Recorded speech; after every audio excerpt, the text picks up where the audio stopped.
Skyway Classics YouTube channel. Today we are sitting in a 1966 Ford F100. This is not like an average F100. This is a shorty. It's a custom cab. This truck also is a frame-off restoration truck.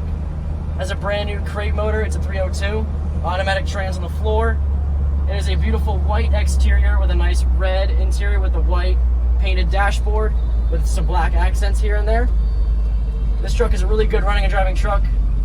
This car does not have power steering, but it has power brakes. This has got an aftermarket radio, got a stereo system. This truck is all the bells and whistles for a truck of this era.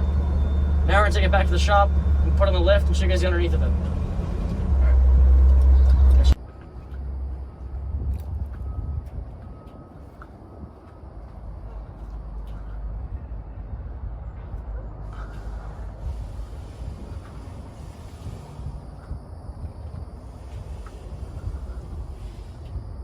I hope people comment on it because then it's gonna go back in the algorithm.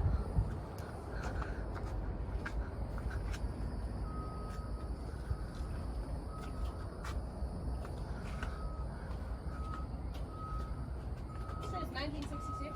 Yep.